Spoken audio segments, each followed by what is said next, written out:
You suck at PowerPoint. Well, most people are terrible with their PowerPoints. Some people think they're great with their PowerPoints because their grades are well. To those who think so, I'm here to say it still sucks. It's because too many people are uninformed of the point of a PowerPoint. The point of the PowerPoint is for your audience to understand the information being presented. I'm tired of enduring boring PowerPoints where I don't obtain any information. I've been advised throughout my whole school life to use this set number of slides, or use this font, or use this animation. I'm sure you've been told the same. Tell me, how many times have you attended a lecture where the PowerPoint's full of bullet points with too much information? Now tell me, how many times has your mind just wandered off and you wrote notes that you never even comprehended? But then you need to create a presentation for another class, so you use the same type of PowerPoint that you saw in your lectures, and the cycle just repeats itself. Why do we do this? We're just misinformed. I'm here to help you reimagine a PowerPoint. The elements of a successful PowerPoint are the messages, size and contrast, and the objects. The first element is having one message per slide. Melissa Medina states in an academic article that it's effective to have one objective per block, which is a slide. Medina goes on to say that this rule is based on anecdotal evidence of a typical adult's attention span. Think about what's easier to comprehend, one message or two messages. For most people, it's easier to digest one. Let's use an example of you at a party, the music's playing, and that you have a nice conversation, you're having a great time. Then you hear your name. You don't know where it's from, but you hear your name spoken from somewhere. So now your whole entire attention is now diverted toward that direction. And with this person, you're just nodding away with, hoping you're nodding at the right instances. After about a minute, this one stops talking to you, so you divert your attention straight again. Now that person will say, well, don't you agree? And you'll say, yeah, when you really don't know what they just said. The same example goes for PowerPoints.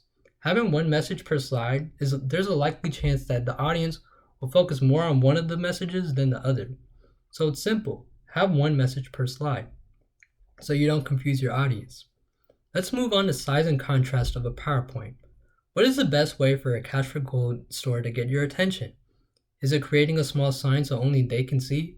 Or is it creating something big so they can grab the attention of a large audience? It's the big sign. You'll notice a sign telling you that the store wants your gold. This same concept applies to PowerPoint. Most presenters will have their title be the largest object of the slide. Now, how often is the title of the slide the most important part? It's pretty rare. Most of the time, useful information is the bullet points. This template of having the title being larger than the bullet points goes the complete opposite of our biological reactions. Druso states in the academic journal how font size serves as a visual aid for your audience. So have your bullet points be larger than the actual title because that's the information you want your audience to gain. Druso goes on to explain how contrast controls your focus. A typical PowerPoint will have a slide with all the bullet points presented at once. So as a student, when I see this, my eyes are all over the place. Should I pay more attention to this bullet point? Or should I pay attention to this other bullet point because it's bolded, but the teacher's talking about another bullet point? To effectively present information in a slide, use animations that will make your bullet point appear and then disappear. Make sure to show each bullet point at once. Also, the bullet points presented should be the brightest thing on the slide. Present your first bullet point, and then dim the other when you present the next bullet point. The last element is the number of objects in the slide. According to CLAT, a slide should have a maximum of 6 objects per slide, while also having short and concise bullet points. Your energy to use cognitive resources increases exponentially as the number of objects increases. A study also referenced by CLAT explains how a person's short-term memory is limited to 6 objects.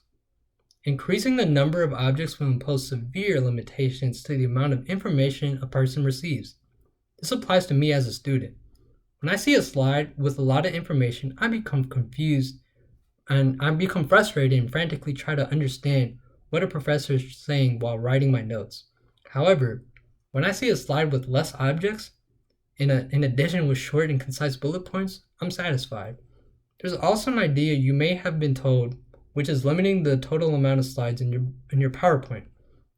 This causes your presentation to have a short number of slides, but each slide is crammed with information.